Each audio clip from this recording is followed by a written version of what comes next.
Good afternoon, Divya. Good afternoon. Fine. Yeah, good afternoon, Mrs. Good. Good to see you.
Ashok, Good afternoon, sir. good afternoon. Acha, Ashok, how long will this talk be there? I was thinking whether you can come along with me at 4:30 for Yes, sir. meeting.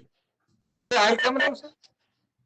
Yeah, I think that's Sir, I'll start off and if I come to the office about what time? 4, sir? yeah, that would be fine. Yes. Okay.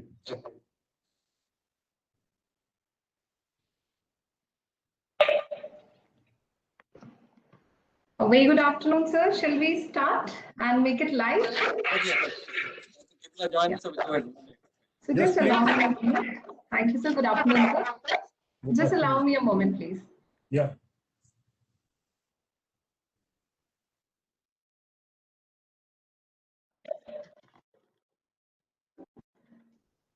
A very good afternoon, everyone, and a very warm welcome to the 23rd Water Talk being organized by National Water Mission and is supported by Water Digest. I'm Anupma, the director and editor of Water Digest, and we have with us Mr. Divyang Waghela, head Tata Water Mission, who will be delivering today's Water Talk, which is being planned on water security through springshed management in Indian Himalayan region. We have with us Shri G. Ashok Kumar, Additional Secretary and Mission Director, National Water Mission, who has been an integral part of this water talk. And we are very fortunate to have with us for the very first time, Shri Pankaj Kumar, Secretary, Honorable Secretary, Ministry of Jal Shakti. A very warm welcome, sir. And everyone, I would like to welcome you in today's talk. And now, without further ado, I request Honorable Ashok Ji to kindly propose the welcome address. Over to you, Ashok Ji. Good afternoon, sir. Welcome, everybody. Welcome to Secretary, sir. Welcome, Divyang Waghela ji, and all the participants today. Today, this is the 23rd Water Talk and the 11th of the E-Water Talk of the National Water Mission. And this has really been a great, successful event for the last almost 2 years for the National Water Mission. And this is a very special Water Talk for us because normally Water Talks are held on 3rd Fridays. So this is probably a very rare event where it is happening on the not on the third Friday. This is the first time it's happening on the first Friday of a month. Second, it is the first time after the new secretary has joined. Pankaj Kumar sir has joined us, and sir has also consented to come and attend this program. So welcome, sir. So that's something makes this water talk unique again. And also, this is the first talk after the endorsement of our campaign Catch the Rain by Honorable PM in his Mann Ki Baat on 28th June. This is a great moment for the Ministry of Jal Shakti and the National Water Mission, because we had been pushing this campaign Catch the Rain for quite some time, and then it is very fortunate for us to have the Honorable Prime Minister endorsing our campaign and taking to a greater level, and much more high responsibility on us to push it further. That's all. But I welcome all of you and Anupama for the support the Water Digest and the team is giving. Sir, just for 2 minutes of introduction on the Water Talks, sir. The Water Talks was started on the World Water Day on March 22nd, 2019. We had envisaged it as a platform for water activists and water technical people and water theoreticians and academicians to share their ideas and to have a intellectual discussion. It went off well, sir. We had very eminent speakers like Mihir Shah, who is now drafting the water policy, Mr. Tushar Shah, Mr. Humashu Kulkarni, Mr. Shashi Shekhar, who was a former secretary, the Sachin Ocha, and these were the academicians and technical people, sir. And then we also had Mr. Anil Joshi, Sonam Mangchuk, Mr. Poparla Pawar, Pushpendra Bhai, etc., who were the activists in the field, who have done phenomenal work and transform the entire region in where they are working. And like Mr. Sant Balveer Singh Sichewal, Mr. Mahesh Sharma from Japua, Mr. Jyoti Sharma, the people who are associated in the water sector and who have done wonderful work in the field. They had come and presented their experience with us. In fact, two of the speakers got the Padma Award last year. Mr. Poparla Pawar got Padma Shri, and Mr. Anil Joshi got the Padma Bhushan Award last year, and we are proud of their association with us. We shifted the talk from physical platform to e-platform in May 2020, and this talk we have actually added as a special talk because we missed the talk last year on April. So I wanted to complete the set of 12 water talks this year. So that's why this water talk was added as a special, and we have a very special guest also for this special water talk. Apart from this water talk, when we shifted from the physical to e-platform, we had a lot of new insight we gained. Our reach went up very high. In fact, on the 18th the water talk, when the minister talked, we had about 2.5 lakh people live on this program, and we have many people linking up to our Facebook live. That numbers goes to about thousands and maybe 10,000 in the beginning, and by the end of the water talk, it reaches almost 30, 40,000, 60,000, 70,000 sometimes. One of the talks we had about, as I said, 2.5 lakh when the minister was talking. So that is the water talk about the water talk, sir. Apart from this water talk, we also have water tech talks every second Friday. We have water tech talks where technology is discussed for the engineers, cutting edge technology is brought in, and also every Saturdays we have this dialogues with DM. On every Saturdays from 3:30 to 5:30, we have about 5 DMs and 1 NGO every week coming and talking to us on their experiences. That's a brief introduction of what the talks which we are having. I'll take some 7 minutes of your time to show the showcase the National Water Mission in the profile video for all the viewers. Since Secretary is joining, it's the first time I thought this opportunity to show that video.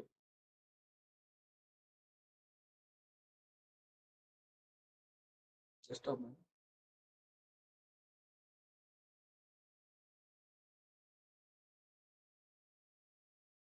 Yes, this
That was a short video on the activities of National Water Mission. Now, coming to today's special water talk, today's speaker is Mr. Divyang Waghela, head of the Tata Water Mission, trust which have really earned the trust of India, and the Tata Trust is one organization which has really earned the trust of India, and Tata Water Mission is a part of that trust. And it's a water and sanitation initiative of the Tata Trust. The Tata Water Mission was established to make a difference through rigorous and technologically advanced interventions, basically to integrate water and sanitation with livelihoods and women empowerment program. Three main themes of this Tata Water Mission is sanitation and hygiene, integrated with drinking water programs, and water resource management. And the three components, as per the website, is the quality, access and conservation, and sanitation and hygiene are the three main components of their mission. So very interesting area of work they have done, in geographically also spread out, and also with the subject wise also. They have done Springshed water management program in Uttarakhand. Springs is one area which everybody sort of misses out, but they have taken up a lot of the spring shed management in Pittorgarh district. They have also taken up the drought mitigation initiative in Maharashtra with the help of this Bharatiya Jain Sangatana, which is supporting the government's Medical Mukt Maharashtra Abhiyan. And a lot of work has been done under this Sangatana. And we have Springshed water management Northeast. A lot of work in the Nagaland also they have taken up. Wash projects in tribal areas of Rajasthan, and a lot of technology innovations, community managed iron and arsenic removal programs in Nalbari, Assam, fluoride removal systems in Dhar, Madhya Pradesh, water from air parts of Rajasthan, etc., and also the coastal area development projects in Gujarat. So our top speaker today is Mr.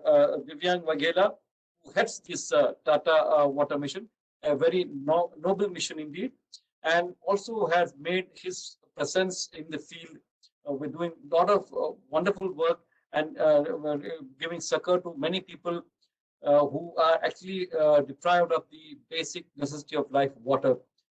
He was with the Asian Development Bank and came back to the non-profit sector in 2004, and was key person in implementation of large-scale community programs, decentralized wash program in Gujarat.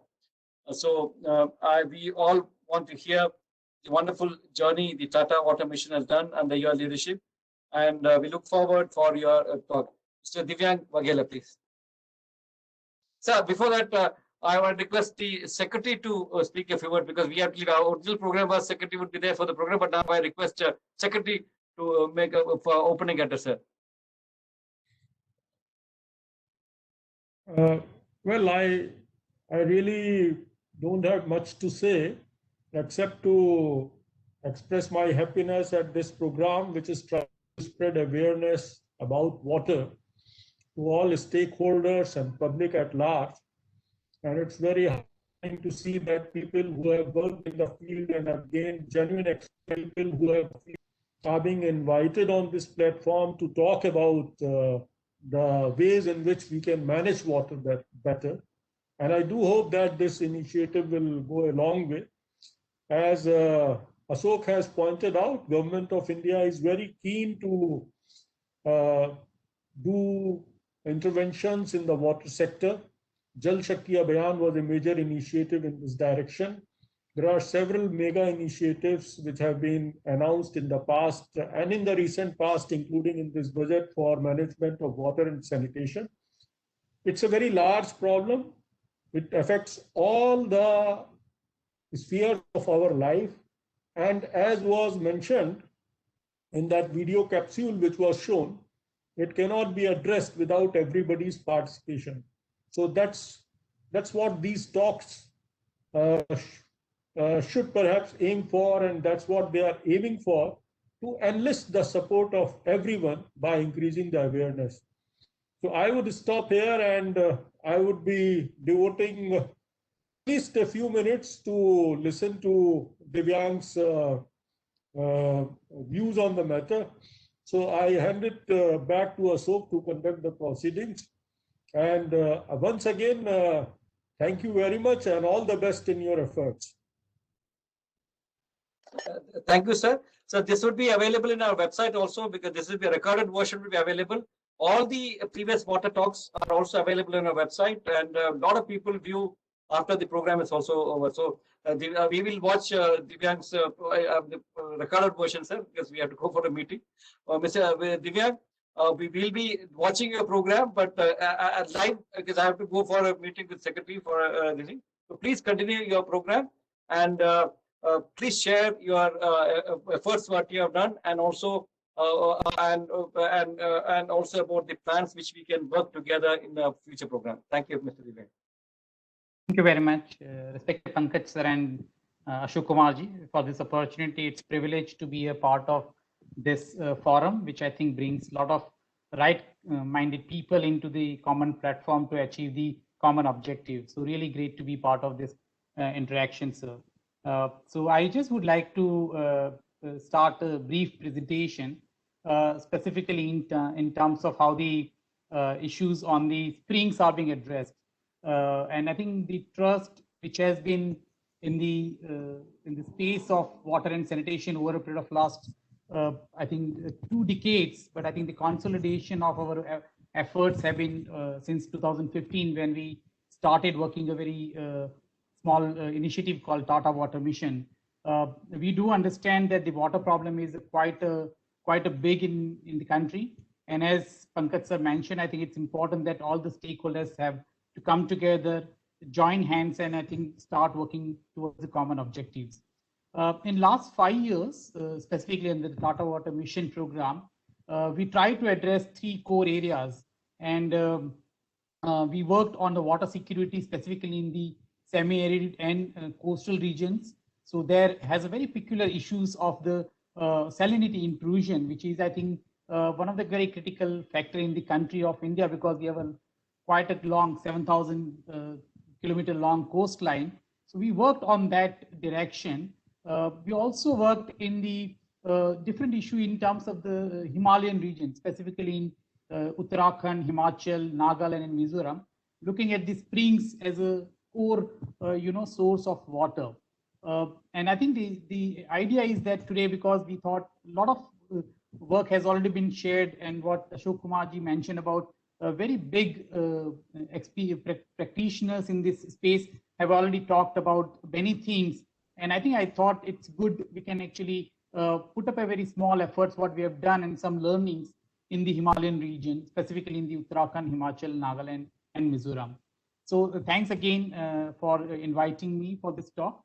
So I just wanted to share with you, because when we talk about water has a very, very significant role in our lives, both drinking purpose. So we call it water for life, water for livelihood, and water for ecology. Water for life is specifically, providing the safe drinking water is the first element, which is the basic human right. So that's the one area which is, I think, linked with the water for life.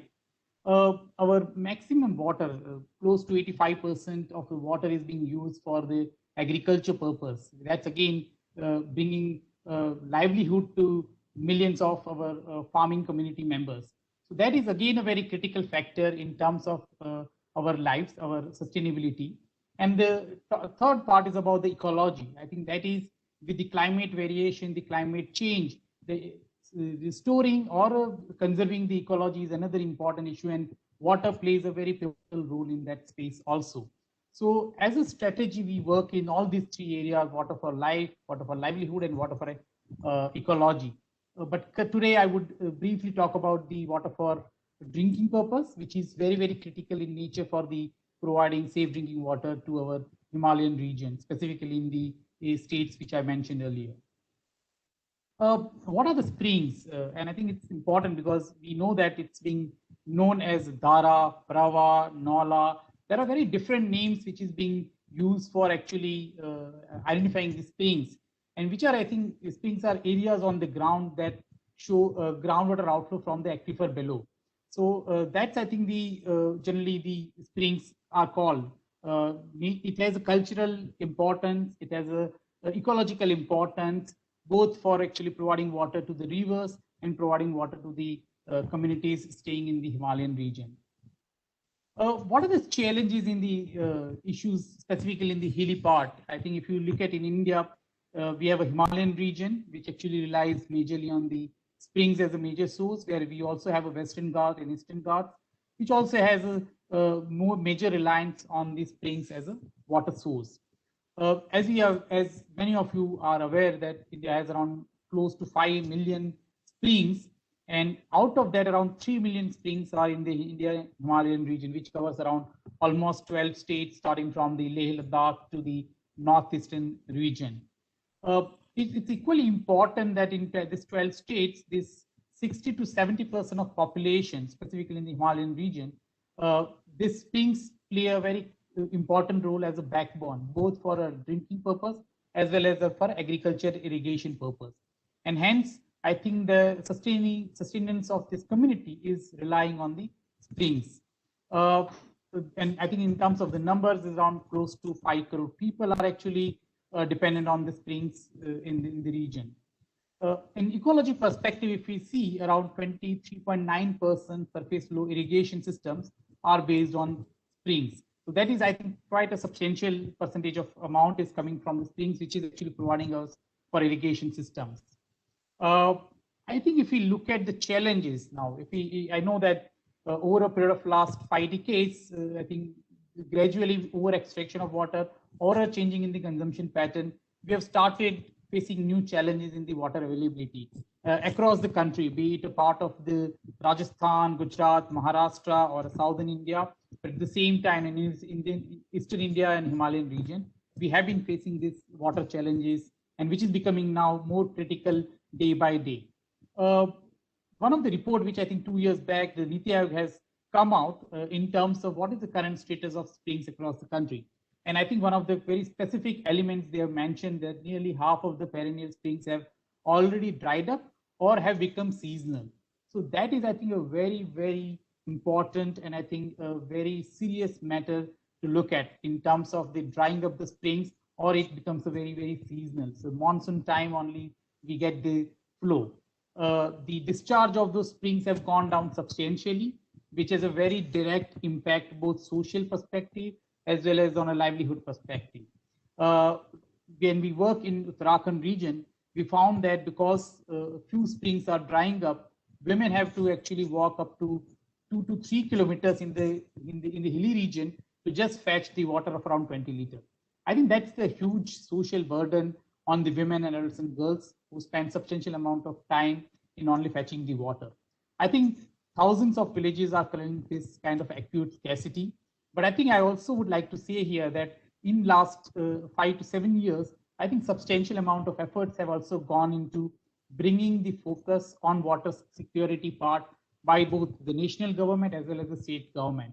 And I think that effort will start giving us the results. And if these efforts will be continuing another for a period of a decade or so, I think there will be an opportunity that the self-sustainability on the water part will be achieved by all of us. We also need to look at springs into context of groundwater, specifically the wells. If you look at it, we have close to 30 million wells in the India, whereas we have, as I mentioned, around close to 3 to 5 million springs in the Himalayan region. And I think you can see that how much base flow it actually provides to the Indian rivers. So that way, springs are equally important as our bore wells or our wells are equally important. I understand that because a lot of efforts have been going on towards the well-based economy, because I think the groundwater sources are very critical and important for agriculture purpose. A lot of investment, public investment and private investment goes into the well recharging and things. I think the similar kind of efforts also required into the spring shade management going forward in future. What are the multiple dimensions? I think if we see, there is also a climate plays a very critical challenge in terms of the reduction in the base flow or reduction in the availability of water in the springs. Land use pattern has been changing now substantially. Land cover has been also now changing substantially. Also, the seismicity issues are also becoming now very frequent, and that also has a very direct impact on the the geohydrological formations, and which actually also impact the availability of water in the spring shades. I think with that context, it's very important that the efforts should be given, more effort should be given in the spring shade development. As many organizations, non-profit organizations and the government have been very aggressively working on the spring shade development in last, I think, 5 to 7 years of time. Some results, successful results have also been shown by many non-profit organizations and the government.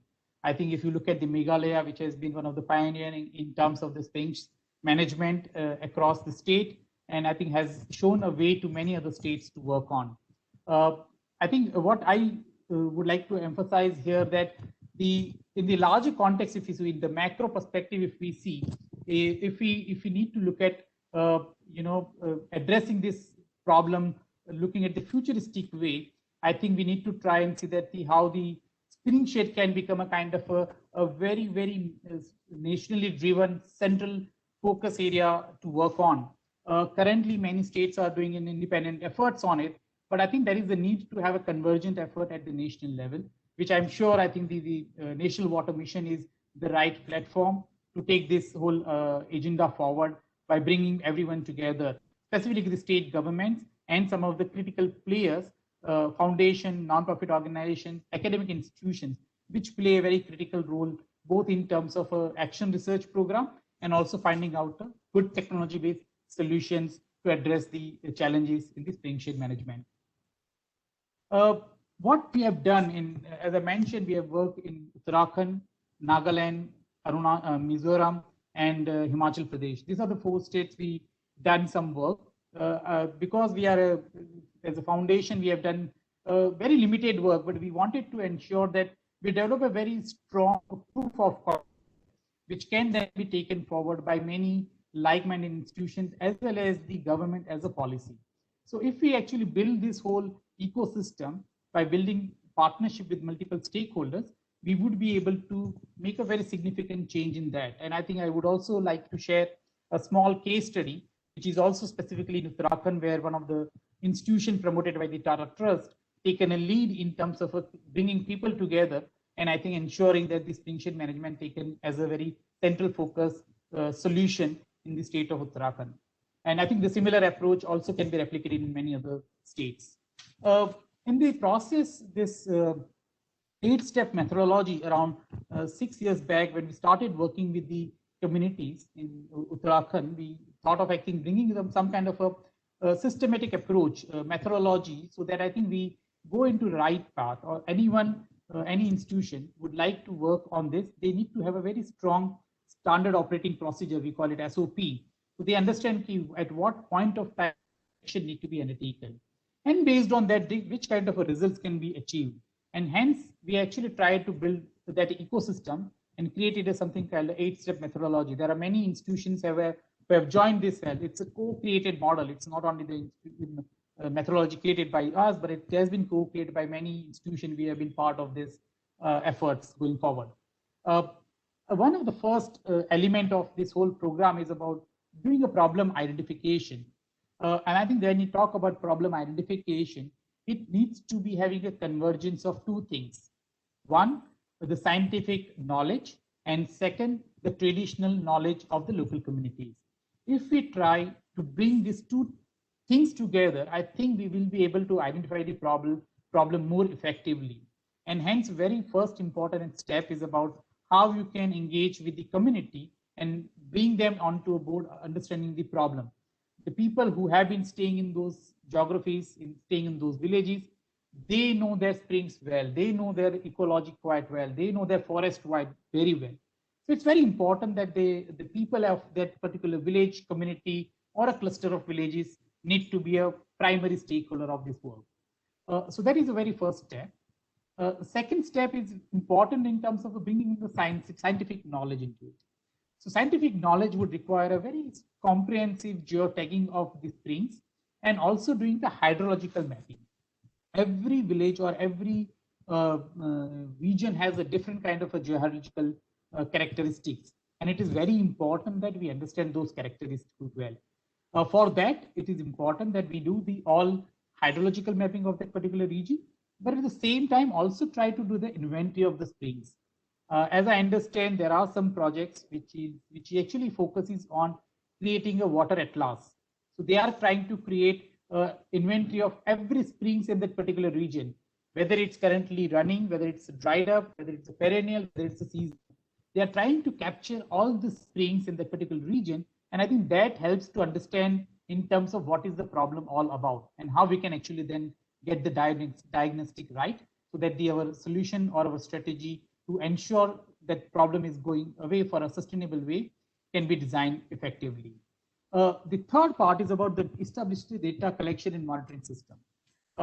It's important that the data is very primary factor of taking any decision.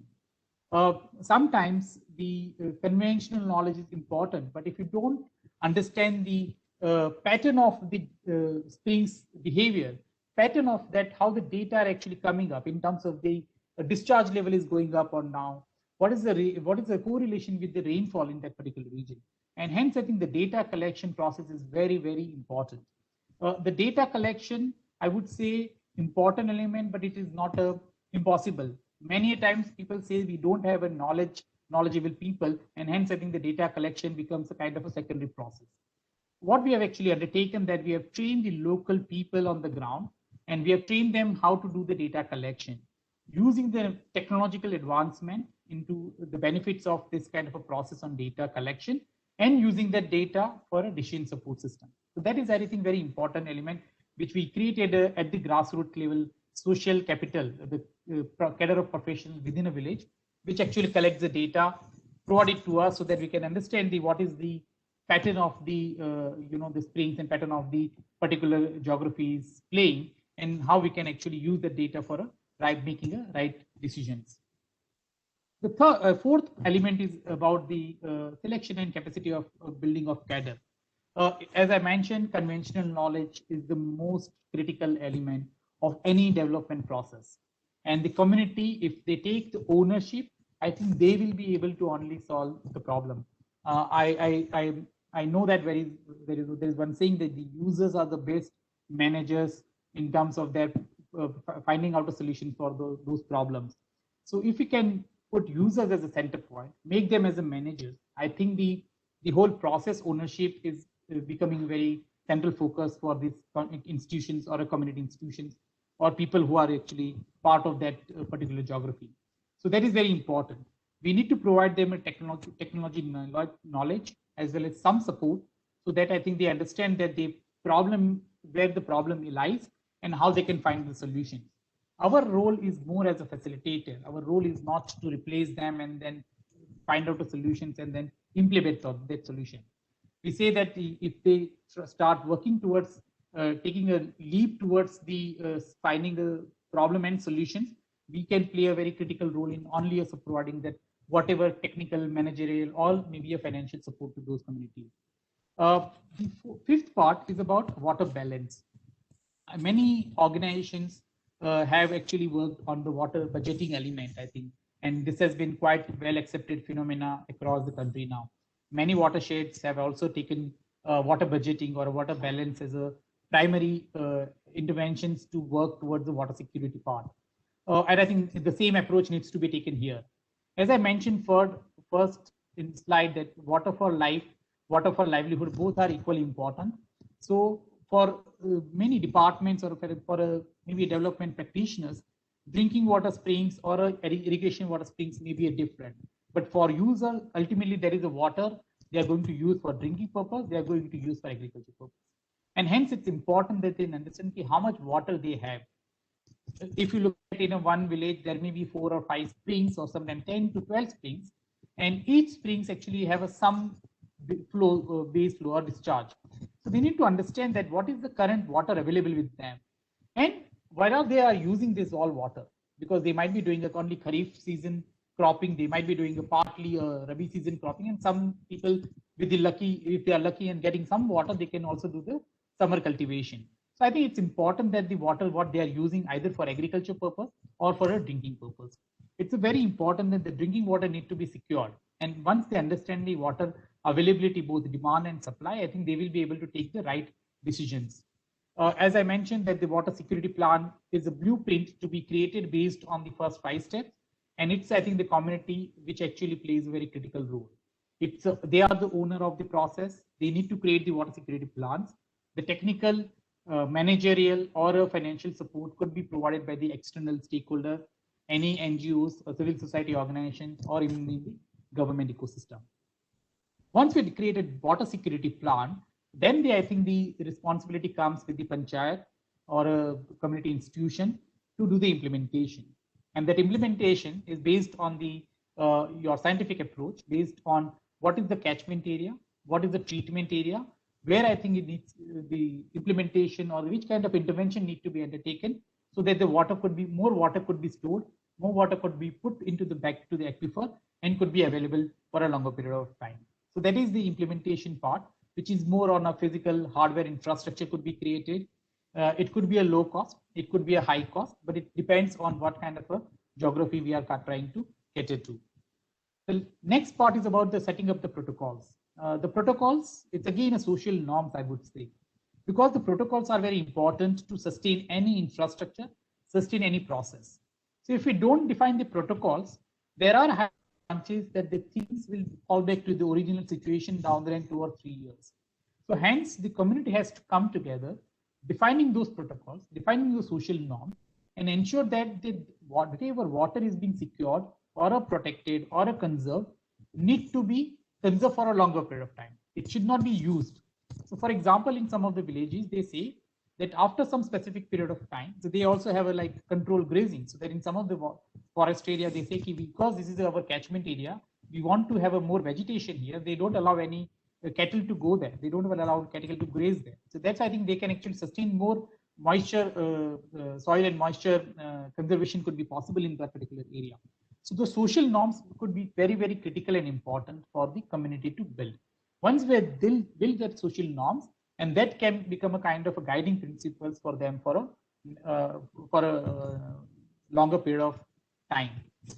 Next part is about the evaluation. It's very important that what we do as an exercise need to be evaluated. And here the data again plays a very critical role. Once you actually do as a baseline, what is your discharge level? What is the water available? And when you start after doing an implementation, what is an evaluation? What are the impact of your work is showing? Whether it's underachieved, whether it's appropriately you are getting the right kind of impacts, outcomes, or you have to do some more work. Unless and until the data on the evaluation aspect is not being undertaken, you will not be able to see, okay, what next process need to be adopted. So it's very important that the evaluation process should be an inbuilt activity for every intervention on the spring shed being taken care by either the government or an NGO or the community institutions. So it's a very important element in the evaluation process. The last part about the operation and maintenance, which is again the part of a sustainability. We all know any organization, be it a government or a non-profit organization or a foundation, are not going to be perpetually working with the community. It's important that the community are a process holder and they also understand how to operate and maintain what they have created as an infrastructure asset, or they have created any other assets within the spring sheds or within that particular spring.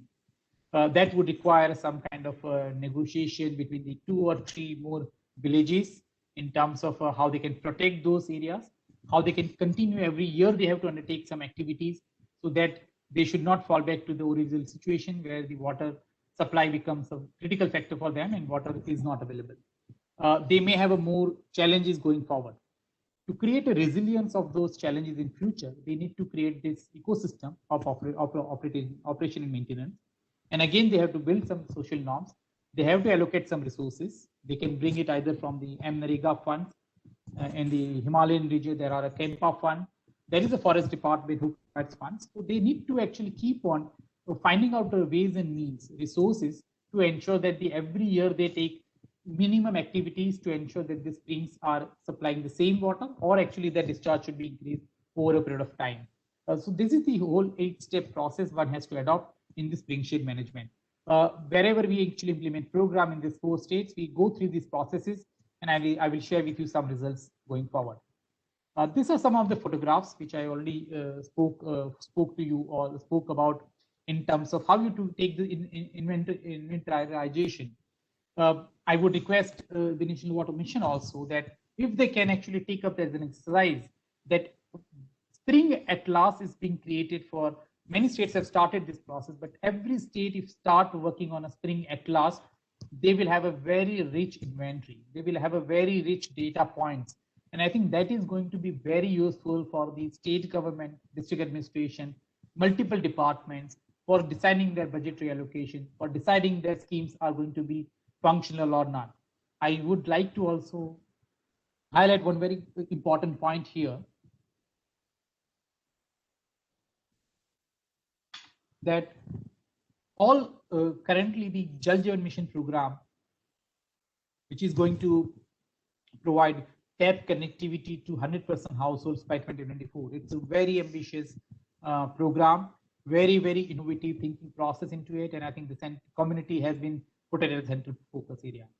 But I think if you look at the source sustainability aspect, which has also been given a very enough thrust in the guidelines of the Jal Jeevan Mission, if we look at the source sustainability, which is going to be very, very critical, if we don't have a source sustain, whatever investment on physical infrastructure is going to be made for supplying water will not be actually worthwhile, because the water is not going to be flowing from those pipelines. For that, it's very important that in future, not only 5 years, but 10 years or 15 or 20 years, the springs need to have the water. The spring needs to be sustained. And for that, this inventarization is very, very important. I also mentioned earlier there is the seismic changes, which also actually creates new springs. Sometimes the springs whole path is actually be changed. So we need to capture those things. And this knowledge needs to be documented well. It needs to be available with the panchayats so that they undertake the appropriate actions on future. It needs to be available with the departments, with whoever multiple department works on the spring shade management. It needs to be part with the district administration and the in a public domain, so that anyone would like to work towards the spring management element or spring rejuvenation element, they have this data available in a click of a mouse button. I think this putting up a public data into public domain is very important for bringing people and stakeholders together. We also try to create a barefoot geohydrologist. We train the local youth, and we actually train them and then provide them a knowledge so they can actually take the data on ground rather than someone externally to go and take the data. It's very important that the data need to be created reliably and on the ground, because in Himalaya, in the hilly region, the cost of data collection is going to be very high. The transportation is going to be very high. Availability of people is going to be high. The time taking in terms of traveling to the areas is going to be very high. Considering that, bringing the social capital at the field level, at the village level, at the habitation level is one of the, I think, the important factor for the success of ensuring the water's source sustainability into hilly region. This is the one example which I'm just trying to highlight here in the Pithoragarh district. We have actually geotagged all the springs. We have also, I will also share with you what kind of data we capture in those springs. But all this, almost 300 to 500, 300 villages, habitation specifically, have been captured to find out where are the springs. All geotagged, all the data are available with us. These are all available in the website of one of the organizations, which is actually working in the Pithoragarh with the support of Tata Trust and other foundations. The community ownership, I think I mentioned community ownership earlier also, but I feel I would again like to highlight one more point about the role of women. I think if we look at in the Himalayan region, in many states actually have been facing very serious issues of the migration. The youth actually migrate to the cities so that in a village, only women are actually there, and they actually play a very critical role. Fodder management is their one of the primary responsibilities. So they go to the forest, get the fodder and then feed it to the cattle. In that context, I think women play a very important role here, and I think that's why we are trying to see that all water committee, we try to see at least 50% of the women should be part of those water committees or water user groups. That actually plays a very critical role in terms of the community ownership. They take this role, they understand the drudgery of fetching water, they understand the drudgery of non-availability of water, which has an impact on their livelihood, availability of water for agriculture or irrigation purpose. So women plays a very important role, and I think we need to ensure that in every program, women should be put up into the forefront, specifically in the planning process or in the implementation process also. So that's why we say community ownership becomes a critical factor. The one panchayat or a gram panchayat, whoever is a part of a structure, need to be brought into this initiative where they need to play a role on water security. Here, I also would like to say that we need to promote a concept of a one water. For a different departments, as Ashok sir mentioned earlier, that different departments look at the different set of different requirement of water. But as a community, as a user, one water is a very critical factor. And I think we need to also start promoting one water concept. The government of India has also done the Jal Shakti Mantralaya, trying to bring all the water related issues into one under single umbrella initiative. So that's the same way need to be percolated down in the village level or a habitation level. And then hence, I think we will be able to promote this whole idea of water security by community or users as the best managers on water sources. There, right hand side, you can see some of the geohydrologists, barefoot geohydrologists have been trained. Now they can take the data on a regular basis.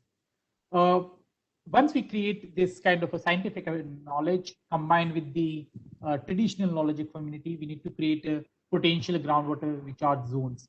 This is some of the areas which we have done in the Himachal Pradesh, Sirmaur district, where you can look at the recharge zone, agricultural land, water body. So the recharge zone need to be very categorically defined, and the intervention should be undertaken in only those areas. If we undertake the recharge activities in those areas which not percolate down the water, which not has a good charge potential, then the whatever efforts we are going to do without having a scientific base will not be giving you a good results. Hence, it's very important that we need to provide a strong scientific support to it. I think if we use some kind of satellite data into it, if it's available, I know there are current challenges in terms of the availability of that kind of a data, but if the government and the academic institutions start working on creating those data, I think that would be very, very useful for the implementers, specifically the grassroots level government employees as well as the non-profit organizations, to use that data for an effective implementation of program. The next part is about the treatment. As I mentioned, this is something which we can see that there is a recharge area, which is in some different, it could be in different village also. It cannot be in the same village. It could be in the upper hilly terrain. So how you can actually do the recharge area, and specific area need to be earmarked for recharging on every year time. That's, I think, another area which someone has to understand in the geological cross section and work on that. This is again an example of Sirmaur district of Himachal Pradesh. This is some, again, blueprint what we have created for all villages. So where we create what is the recharge area, what is the treatment area, what is the stage contour, and what is vegetative plantation.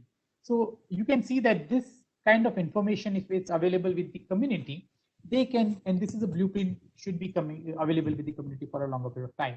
So once you do that, I think community can take effective implementation part. And that, I think, is important factor in terms of creating a blueprint, what I mentioned in the 8 steps in the earlier section. Again, the community to play a critical role in recharge works. People come for the labor contribution. People come for because they know that they are suffering from the water shortage, insecurity of water. They need to actually, they take the ownership. And once they take ownership, they do all this work.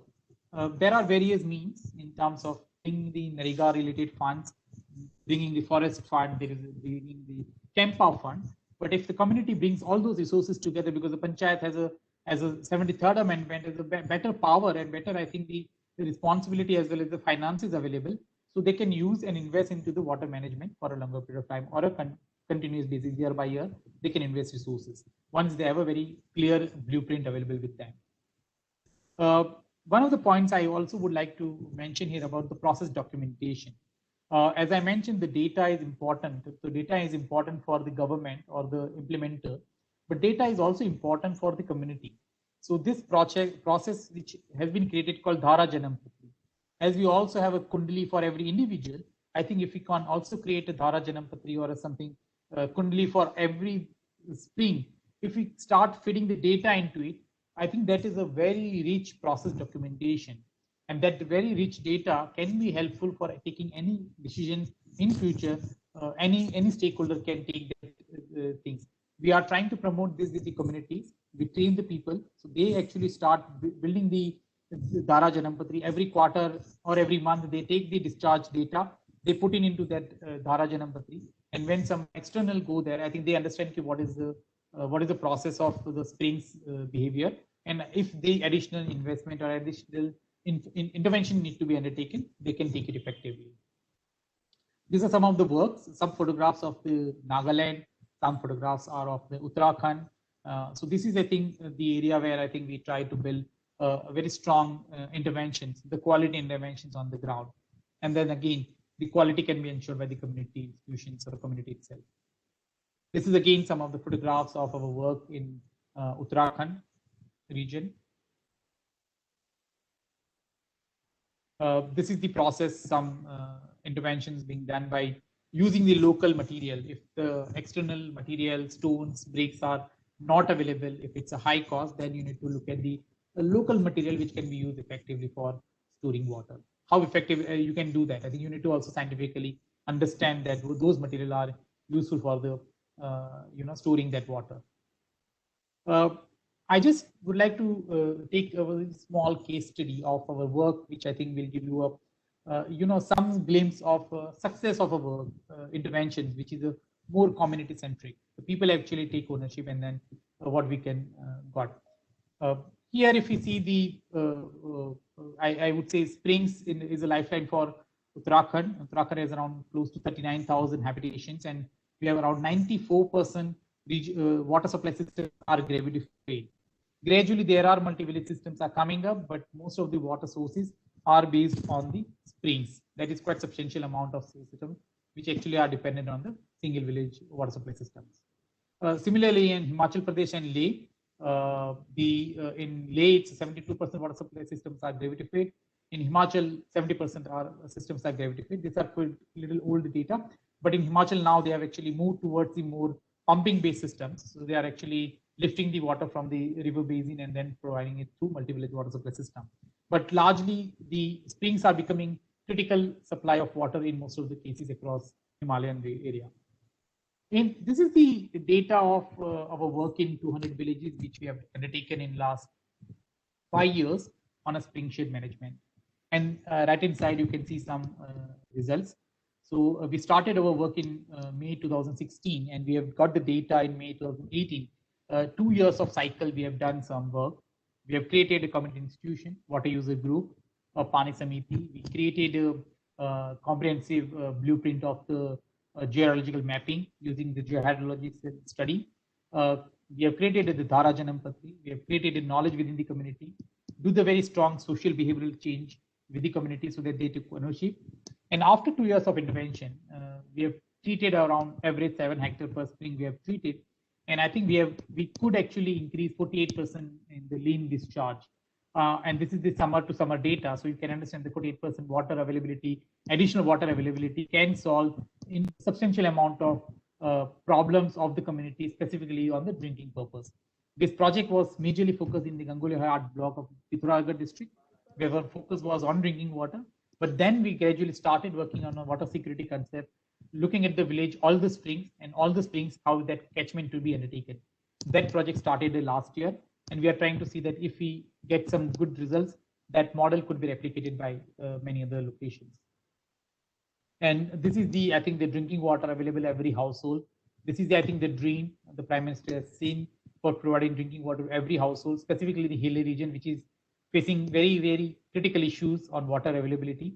I think once the spring shade water management would be taken into consideration on a source sustainability, I think this dream will be true for millions of people, specifically residing in the hilly regions of the country. This is a small action research program has been done in partnership with the Forest Department, just to demonstrate to as a in terms of the Pithoragarh district again, trying to see that how the spring shade management work helps in terms of capturing more water. So 4-hectare catchment area work has been done, and after that the water is available in the summer season in this particular area. And this is a kind of a demonstration. This is a part of a forest land that has been treated with the Forest Department, and then more water is available in this area. So that way, I think we have tried work with the different departments. The success, how you can take it on a scale, how you can take this kind of a successful models. It should not limit to a 1 or 2 or 10 organization. It needs to be scaled up in the mainstream government system. So with that approach, in Uttarakhand, our organization and our team who are working on ground, they are actually really the people who have been implementing these programs. They have created a consortium of non-profit organizations, and how they can actually take one step to 1x to 10x and 10x to 100x. So the first step they've taken a few civil society organizations who have been actually good knowledge on the spring shade management, and there the Tata Trust organization is a nodal agency in that project. And then they started investing resources. The Forest Department allocated annual budget for this, and all these NGOs have started creating the spring shade management into different districts of Uttarakhand. Now this is a very successful model. It becomes a part of a government ecosystem, and I think this kind of a model could be replicated in other parts of the country also.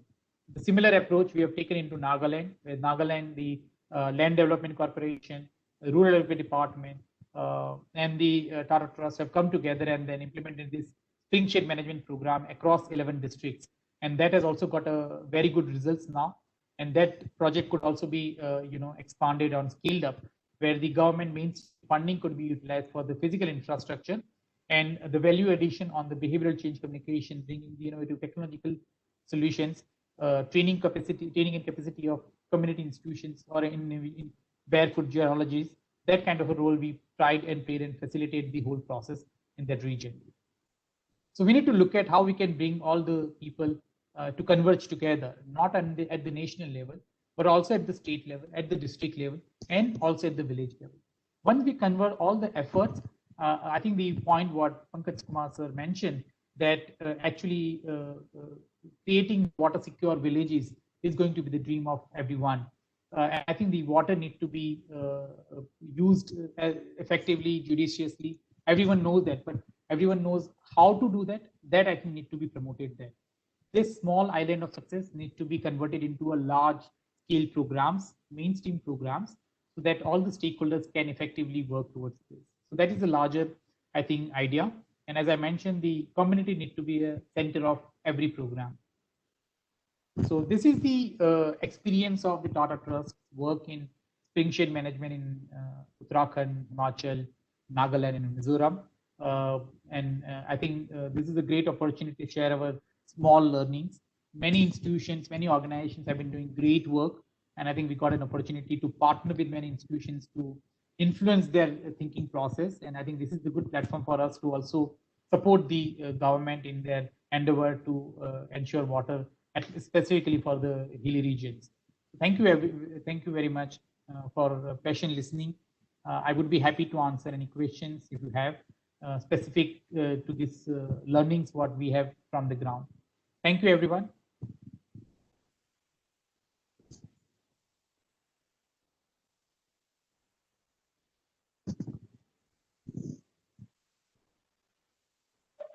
Thank you, Devangji. And now I think we should be officially opening for the question and answer session. Yes. Shall we open for the question and answer session, JP sir? Sure, ma'am. Please carry on. Yeah. All right. So for all those who are joining us for the first time for the water talk, I would like to share that for the question and answer session, right in front of your screen, you can either post your queries in the chat box, or you have an option of raising your hand. Please raise your hand, and my team will unmute you, and then maybe you can put forward your query after introducing yourself. So now we are officially open for the Q&A. I can see a couple of questions coming in the chat box. Please raise your hands if there are any query. I request Mr. Shaurad Gandhi, you may please ask your query. Hi, my name is Shaurad and I am an independent consultant. My question is, do you think the lack of amenities around the Himalayan landscape contributes to the lack of awareness?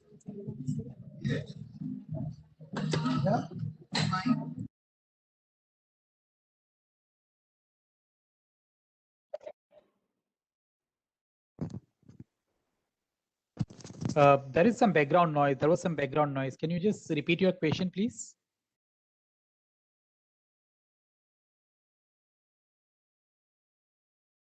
I request Mr. Shaurad Gandhi, you may please ask your query again. Hi, I repeat, do you think the lack of amenities around the Himalayan landscape contributes to the lack of awareness? Yeah, I agree with your point. I think that's true. And I think lack of amenities across the Himalayan region actually has been there. And I think that's why that whole data, as I spoke about, data and knowledge around that is limited. It may be available also, but it's not into the a very consolidated manner available either at the one level. It may be a distorted availability, might be there, but currently what I experience that it's not very effectively available, and hence I think these are the challenges in the Himalayan region of the ignorance part.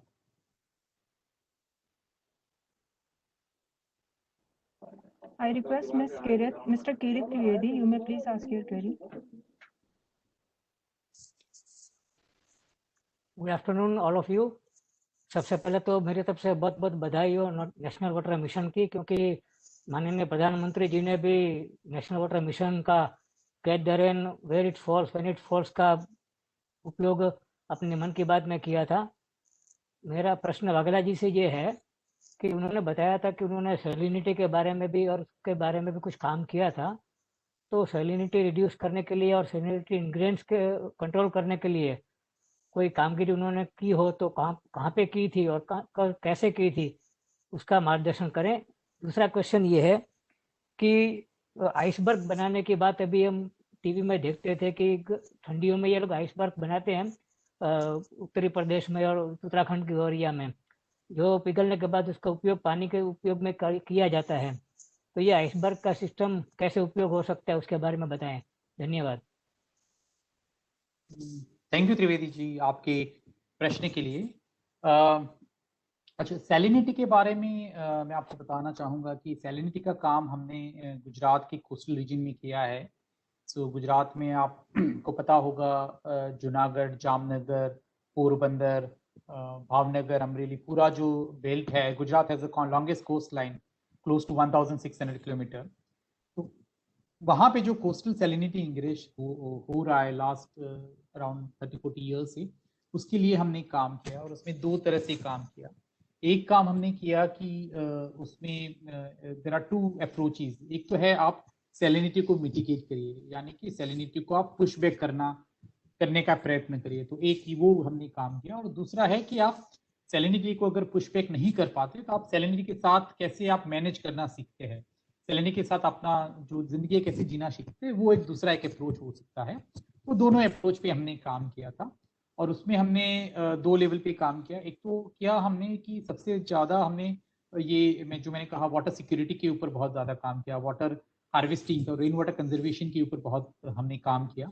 और हमने वहाँ पे गुजरात में एक specific department है salinity ingress prevention circle, उनके साथ मिलकर काम किया। तो उनके साथ हमने बैठ के ये देखा कि एक तो है कि जो जितना पानी होता है वो कैसे सी में जाने से पहले उसको रोका जाए और एक फ्रेश वाटर बैरियर बनाया जाए। तो SIPC अराउंड लास्ट 15 ईयर्स से उस पर बहुत ज़्यादा काम कर रहे हैं, 20 ईयर्स से आई वुड से। तो वहाँ पे उन्होंने try to do the fresh water barrier बनाया है। तो जो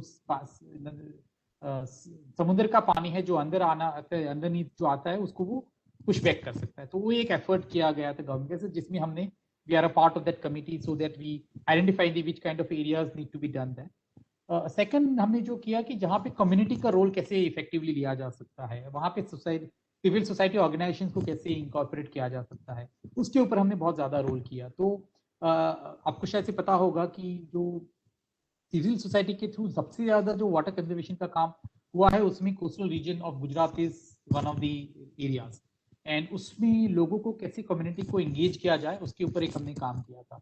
तो वो हमने एक सप्लाई मैनेजमेंट पे काम करके जो गवर्नमेंट ने किया उसको कॉम्प्लीमेंट कैसे किया जा सकता है उस पर. और दूसरा जो था इम्पोर्टेंट पॉइंट वो डिमांड मैनेजमेंट पे काम करना था कि आपको अगर पानी आपका अवेलेबल है उसको आपको एफिशिएंटली यूज करना है. तो आप कैसे वाटर एफिशिएंट मेजर्स कर सकते हो, उसमें आप माइक्रो इरिगेशन सिस्टम का यूज बढ़ाओ, आप सैलरी टॉलरेंट क्रॉप्स यानी आपके जो क्रॉपिंग पैटर्न को कैसे आप चेंज कर सकते हो जो सैलिनिटी के मिटिगेट कर सकते हैं. तो उस सब चीजों पे हमने काम किया है गुजरात के इस एरिया में.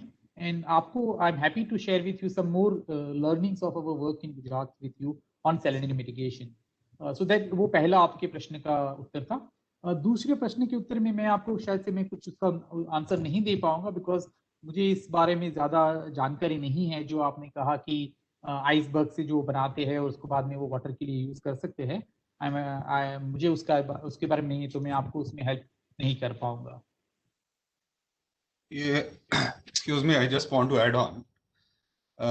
हमारा जो 7th वाटर टॉक था, it was held on 20th September 2019. इसमें सोनम वांगचुक जी आए थे जिन्होंने वाटर टॉक डिलीवर किया था.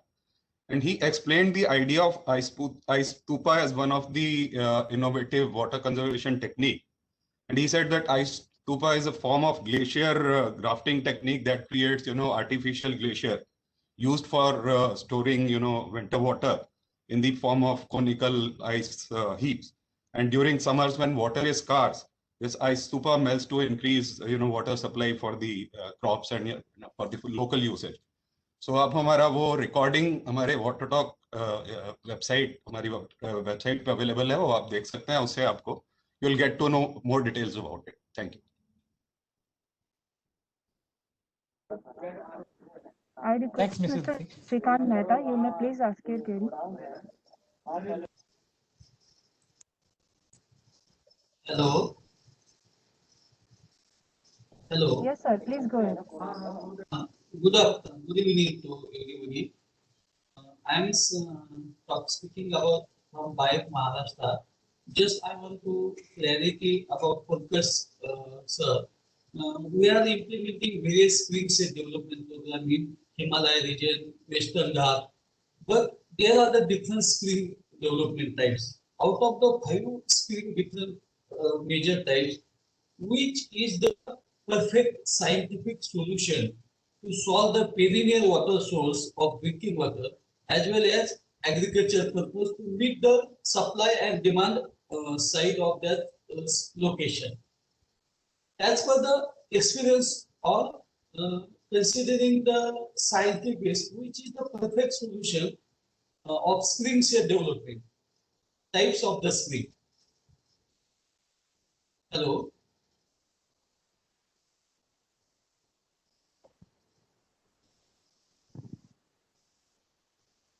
Yes, can you just repeat your last point? Yes, majority there are the 5 springs in India to develop to solve the problem of drinking water or agriculture. But in especially North region and Himalaya, which are the best solution to coping mechanism, fulfillment of supply and demand efficiently mechanism. What are which types of spring is perfect solution? Okay, so if I understand your point correctly, that to manage the supply demand aspects in the spring region specifically, you talk about that which kind of a springs you need to take into consideration for your rejuvenation part. So I think what I understand in terms of based on the geological conditions in different regions, we need to identify what are the base flows are available from all the springs in that particular region. So when we take a springs, we try to look at we try to look at the area of that particular spring across, and it can go beyond one particular area. It can go to 3 to 4 villages also. And then we try to see that how this catchment area need to be identified, which needs to be treated so that the water will be available for all the sources within that particular springs, which could be done. Now, if you look at the demand and supply gaps, I think it's a very important point where we need to look at how the the community uses those water both for drinking or agriculture purpose. Our experiences has been that some of the drink sources, specifically springs, are being used only for the drinking purpose, and some of the springs water are available for the irrigation purpose. And for the irrigation purpose, they also create channels to irrigate their lands. So we try to see that what are the best way in terms of a performance of those springs, and that's why I said the data is important to take for some specific period. And after understanding those springs behavior, we try to see that which spring need to be taken into priority in terms of the recharging mechanism to be adopted for that. So that is the way we try to do that in terms of the identifying the springs. So that's the way we generally try to solve that problem.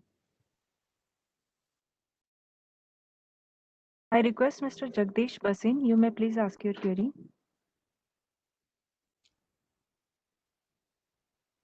Hello. Yes, Mr. Basin. Very good afternoon to all the dignitaries and Madam for granting this chance to ask a question. Sir, it was a very good presentation indeed for the whole lower Himalayan regions and upper Himalayan regions. What I want to know is what percentage of the total water demand can be met from the springs? Okay. Again, I think I may not be currently having the right kind of information available with me to answer your question. But if you talk about specifically to specific areas, then I think we need to find out what exactly the water demand. In drinking water perspective, I think we find that almost 100% demand is being met from that particular region.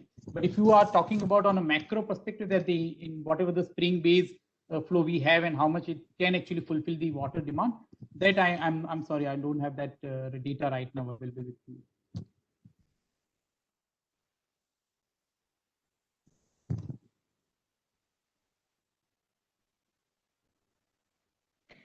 All right, so there are also certain queries in the chat box, and so I would like to share. There's one put forward by Dr. Gurjar, who says how springshed management is different from watershed management. Okay, interesting point. I think the principles are more or less same. It's nothing to do with a very different. Watershed is generally we do it into the our arid semi-arid regions. I think the springshed management, whether we are focusing on majorly on the springs area in Himalayan areas and hilly regions, eastern, as I mentioned, western and eastern Ghats. So I think it's principles are same. The approach is more or less same. There is no major difference on these two areas, two kind of water sources. Mr. Rana, I have also seen one comment there. Generally, the common water resources are poorly managed because everyone wishes to harvest it, but for management stakeholder hesitate coming forward. There are conflict in sharing the water resources, so how to overcome from such problems. I think if you want, I can answer that point, and I think there is some very small learnings on that we have in experience. Please go ahead. Yeah, I think you are very right in that, because the water is becoming now a scarce resource. It's important that and the conflict is bound to arise on that. So when you actually, as I mentioned earlier, that we need to work more on a community institution building aspects on that. That could be a transboundary challenges on conflict. So there are maybe sometimes, specifically when we work in the springs, there are the source of the spring catchment is in some other village, whereas the water discharge is coming to some other village. Then obviously the how you can actually engage the other village to do some work in the catchment area. So that way it's important that, and we started looking at now, can we look at the water user federation as a kind of a community institution model to address this challenge. And as I think laws and means, I think may not be an effective way to do that. But if we actually create some community institution as a kind of a federation on a transboundary related issues, putting up a multiple water user groups or panchayats together, I think they will be able to find out the right solutions to avoid the conflict part or reduce the conflict part.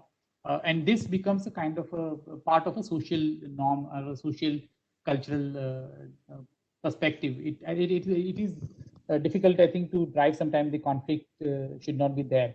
If everyone start getting enough water, then I think the conflict would be resolved. But I think that's going to be a very, very complex problem which everyone has to work towards solving that issue. Mr. Singh is wanting to know, Rana Singh, at many places springs have dried up, which has impacted water supply scheme. How spring can be made sustainable for long term? Pardon, sir? Can you come again? At many places, springs have dried up, which has impacted water supply scheme as well. How can the spring be made sustainable for long-term basis? Yeah, so I think again, as I mentioned, there is a 8-step approach what we have explained in a greater detail. There is a possibility if we can, and it needs to have a continuous engagement process. It needs to be continuously implemented with the local community. All the stakeholders has to be part of it. If they actually adopt it as a kind of a regular process, then I think the sustainability part could be ensured. And I think that's why the whole approach of this 8-step methodology can be adopted by the people of that particular users can come together and work on that. That is, I think, the area which I feel is important to work on. Okay. So Mr. Jose is wanting to know, in the various spring inventories carried out in various Himalayan states, have you come across some quality issues that need to be addressed? If so, what is the kind of strategy being followed for addressing the same? Okay, so if you talk about the quality, either it's a microbiological contamination is the one I think generally we found.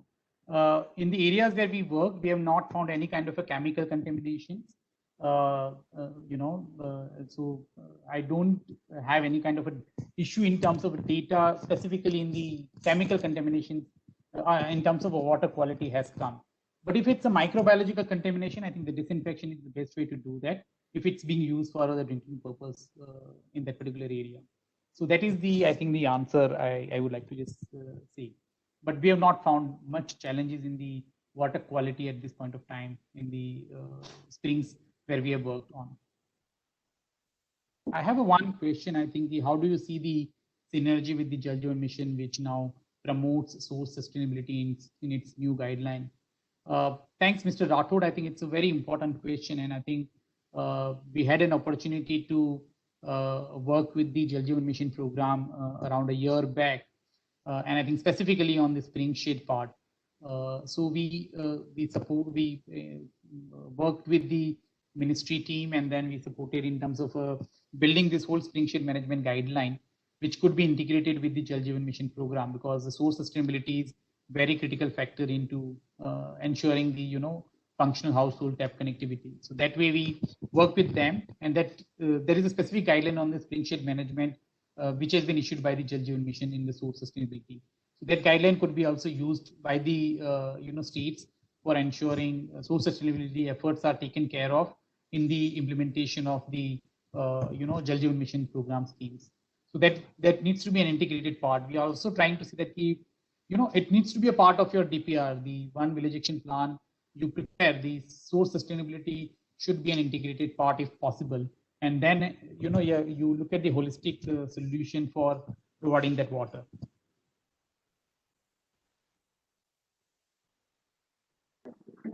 I request Mr. Pramod Verma, you may please ask your query.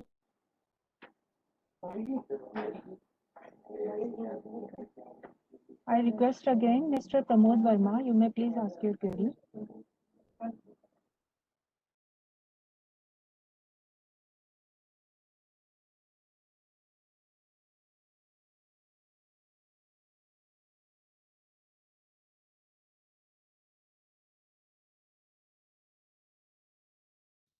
Anyways, we move ahead with the next question. So there is a question which is put forward by Mr. Dorji, who says spring rejuvenation in cold desert zones where main source of water, spring water, is snow melt. Now issue is if there is no snow in winter, the effect, what will be the effect on spring and other sources in that area? I don't know, Divyang, if you can connect with the question and can take it up. No, I can connect the question. Unfortunately, I don't have an answer right now. One of my colleagues, specifically in the Leh, based in Leh, have done some work on this. So I would request, I would maybe if get some details of this person, I can, give some answers later on. I can actually send them the detailed process, what we have done in the Leh, specifically on the spring shade management aspects. So I would be happy to share that. How various region-wise spring type appropriate solution for development to meet perennial drinking water as well as irrigation water need. Okay. Yeah, so Spring Shade Management Consortium is basically a formal body which has a steering committee in the state of Uttarakhand, which has been chaired by the Forest Department, PCCF cadre person. So what happened? I think the guideline of that, what actually need to be undertaken as a part of a spring shade management by multi-stakeholder partnership defined. The Tara Trust organization, associate organization, is a steering is a part of the convener in the steering committee. So what they do generally have a quarterly meeting of those all the stakeholders to come in, and they work on a specific area. So there are institutions and organizations who have some specific expertise. Some has a very good expertise in the training and capacity building. Some has a very good expertise in the behavioral change communication. Some has a very good expertise in terms of creating a barefoot geohydrologist. So there are different kind of different kind of people available, skill set available within the organizations.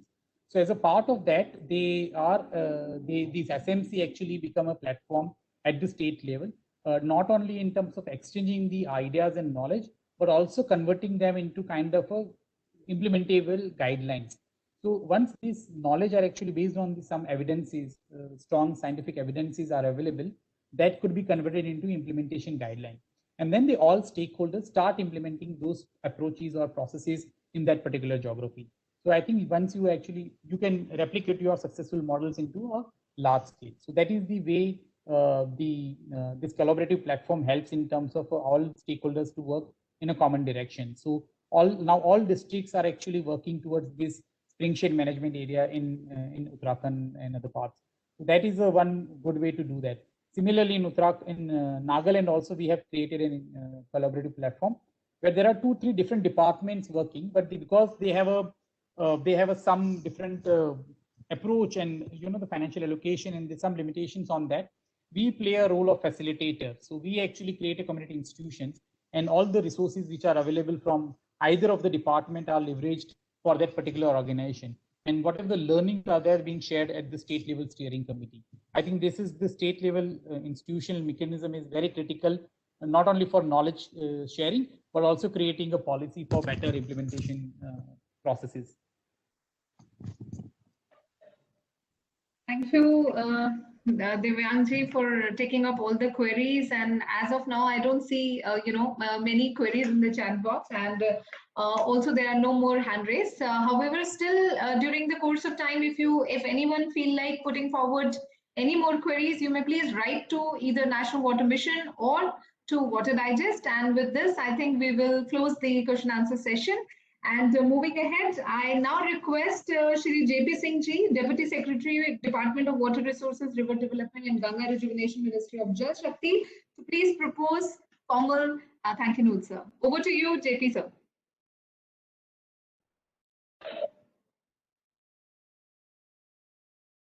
Completed 23 water talks. And as you all know, the water talks used to be conducted on a physical platform till February last year.